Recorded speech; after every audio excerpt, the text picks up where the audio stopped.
It can be easy to forget that video games have been around for over half a century, and in that time, countless fads and eras have come and gone. Arcades were replaced by consoles, Atari by Nintendo, bits with polygons, 2D with 3D. Even entire genres have come, peaked, and are now little more than shadows of their former industry-dominating glory. But one of the few genres that was there almost at the beginning, and one that still survives today, albeit in a largely diluted form, is the role-playing game. RPGs have evolved and mutated into a wide array of offshoots and subspecies over its long and lustrous history. Everything from traditional and hardcore dungeon crawlers like Wizardry, CRPGs like Baldur's Gate, and even ARPGs like Diablo. The far-flung Orient kowtows to the might of the genre as well, the Japanese even going so far as to create their own distinctly unique flavor of the role-playing tiger in the form of the simultaneously awesome and creative, yet cringe-inducing and painfully unoriginal JRPG. But whatever their form, RPGs have proven to be the most influential genre in all of gaming. If any game uses the mechanics or terminology such as class, EXP, level, AC, stat modifiers, quest, side quest, and even HP, just to name a few, then it has stolen them from RPG video games or from games that stole them from RPG games first. There has been some ups and downs over the years, to be sure, but RPGs have always managed to keep on trucking, and it's easy to see why. The genre is a perfect fit for the medium of video games. Combining player choice and customization in not only gameplay, with classes, races, stats, skills, and builds all having a tangible impact on moment-to-moment gameplay, but also narratively, by allowing you at least some small measure of control and influence over how the story unfolds, providing constant player interaction and feedback at nearly all levels of play. Extra dose of his meds after the attack. Say goodnight, Manuel. You cannot silence the truth. My voice must be heard. Oh my god! What did you do?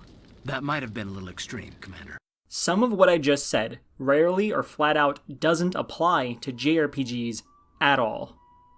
The way I look at it is that Japanese role-playing games might share a common ancestor or two with its Western counterpart, but through the combination of Galapagos Island Syndrome, the double dicking of radiation we gave them during the war, terminal anime brain rot, and the Japanese's near total preference for console gaming over PC gaming, even in the modern era, has caused JRPGs to evolve into its own distinct genre with its own cliches, traditions, and styles. They are fun games though, and some of them even provide more of a real role-playing experience than some modern Western RPGs, though it's pretty rare.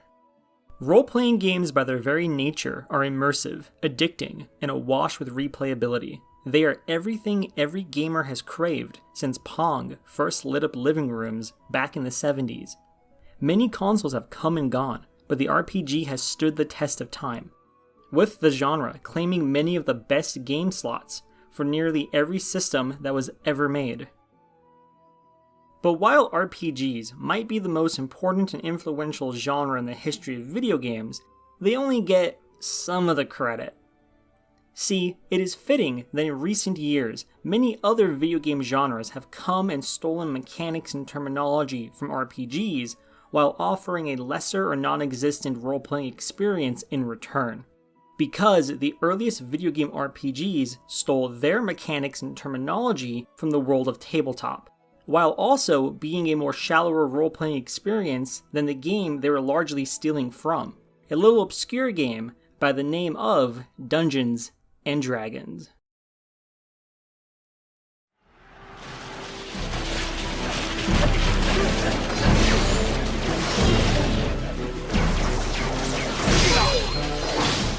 How do you know when something was truly groundbreaking and epoch-defining? When it splits the world in two. There is the world of tabletop gaming and video games before Dungeons and Dragons, and then there is tabletop and video games after TSR unleashed D&D onto the unsuspecting populace way back in 1974. And all of this was thanks to one man, the patron saint of geekdom, the king of RPGs, Garry Gygax. Or was it? The creation of D&D and all of the lore, drama, and he said, she said that surrounds it is a tale that is beyond the scope of this video. But for now, the long and short of it goes a little something like this. Did Garry come up with the concept of D&D by himself? Or was it a cat named Dave Arneson's idea that Garry later co-opted? Or was it a collaborative effort between the two of them from the start?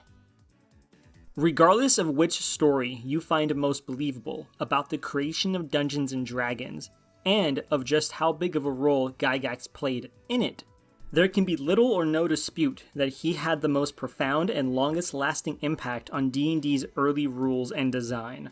I personally believe that Arneson came up with the core concept of the game, but it was Garry who carried it across the finish line by fleshing out and tweaking Arneson's core concept and rules.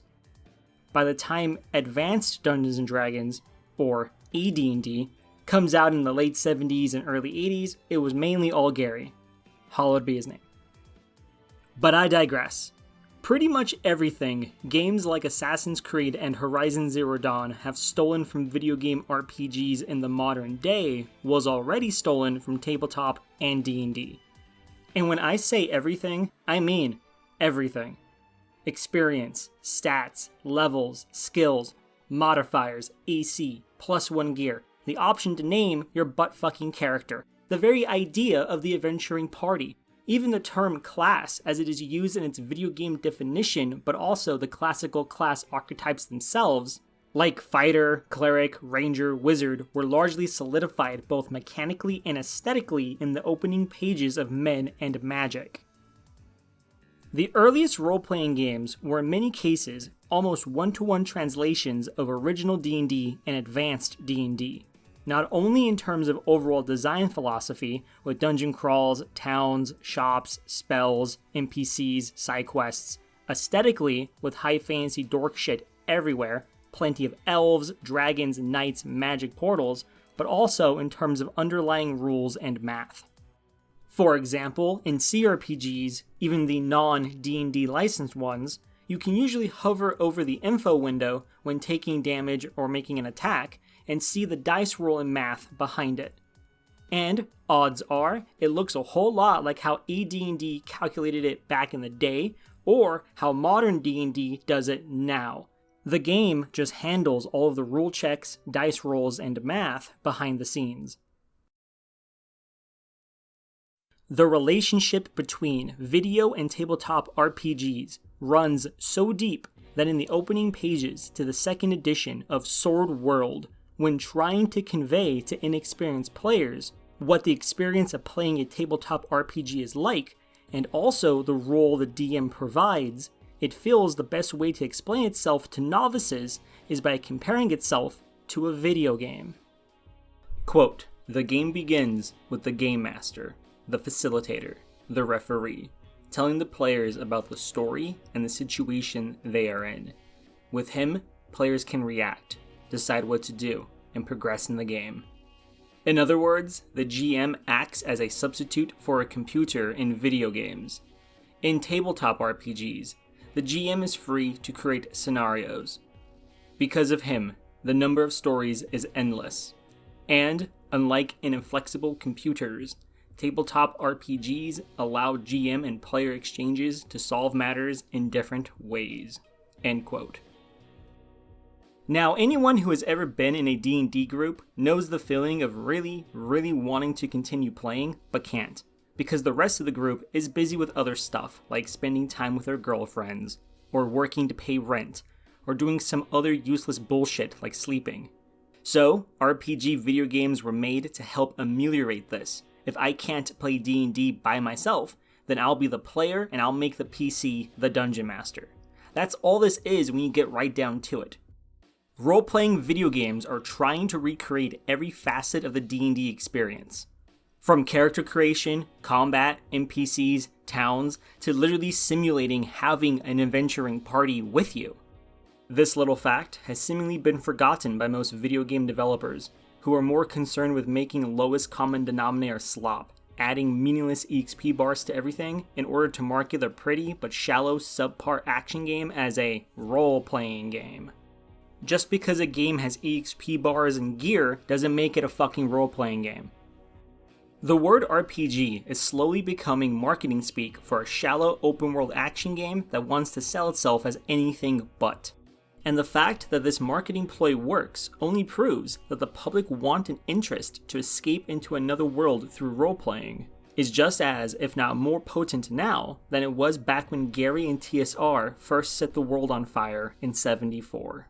The issue is, most people have no idea what a good RPG looks like, let alone about the genre's roots in tabletop.